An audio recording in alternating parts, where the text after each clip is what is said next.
ಮಾಡದೆ ಅದರಲ್ಲಿ ಡೈರೆಕ್ಟ್ ಆಗಿ ನೀವು ಆಸ್ಫಾಲ್ಟ್ ಅನ್ನ ಹಾಕಿದ್ರೆ ಅದು ಎಲ್ಲಿ ಉಳಿತದೆ? ಸಾಧ್ಯನೇ ಇಲ್ಲ ಉಳಿಲಿಕ್ಕೆ. ಎಲ್ಲ ನಮ್ಗೆ ಬೇರೆ ಏನಾದ್ರೂ ನಾವು ಹಿಂಗ್ ಮಾಡಿ ಅಂದ್ರೆ ಥಿಯರಿ ಲೆಕ್ಚರ್ ಕೊಡ್ತಾರೆ. ಕೆಲಸ ಮಾಡೋದು ನೋಡಿದ್ರೆ ಥಿಯರಿಗೂ ಕೆಲಸಕ್ಕೂ ಸಂಬಂಧನೇ ಇಲ್ಲ. ಸೊ ಹಾಗಾಗಿ ಪಾಟ್ ಹೋಲ್ ಫಿಲ್ಲಿಂಗ್ ಮಾಡಿ ಆಸ್ಫಾಲ್ಟ್ ಮಾಡುವಂತದ್ದು ಮಾಡಬೇಕು. ಆ ತರನು ಎಸ್ಟಿಮೇಟ್ ಅಲ್ಲಿ ಮಾಡ್ಕೊಳ್ಳಿ.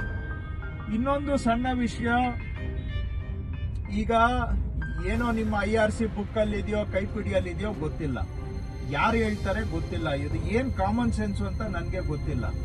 ಒಂದು ರಸ್ತೆ ಮಾಡಿದ್ರೆ ಎಡ್ಜಸ್ ಅಲ್ಲಿ ಮಾತ್ರ ಲೇನ್ ಮಾರ್ಕಿಂಗ್ ಮಾಡ್ತಾರೆ. ಇಲ್ಲಿ ಹಂಗಾದ್ರೆ ಏನು, ಎರಡು ಬದಿ ಮಧ್ಯ ಲೆಫ್ಟ್ ಅಲ್ಲಿ ರೈಟ್ ಹೋಗ್ಬೋದು, ರೈಟ್ ವೆಹಿಕಲ್ ಲೆಫ್ಟ್ ಲೇನ್ ಅಲ್ಲಿ ಹೋಗ್ಬೋದು.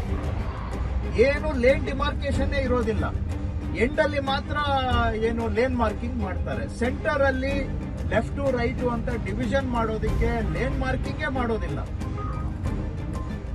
ಅದು ಯಾವ ಲಾಜಿಕ್ ಇದೆ ಇದರಲ್ಲಿ ಗೊತ್ತಿಲ್ಲ. ನಾನು ಇದನ್ನ 10 ವರ್ಷದಿಂದ ನನ್ನ ಕ್ಷೇತ್ರದಲ್ಲಿ ಹೇಳ್ತಾ ಇದ್ದೀನಿ, ಮತ್ತೆ ಅದೇ ಮಾಡ್ತಾರೆ.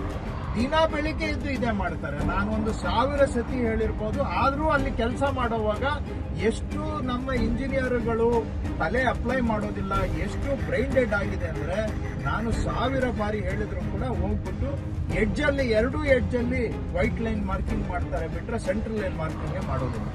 ಅದಕ್ಕಾಗಿ ಎಸ್ಟಿಮೇಟ್ ಇವಾಗ ಮಾಡ್ತಾ ಇದ್ದೀರಾ, ಟೆಂಡರ್ ಕರೀತಾ ಇದ್ದೀರಾ. ನಾನು ಹೇಳೋದು 4 ಕಿಲೋಮೀಟರ್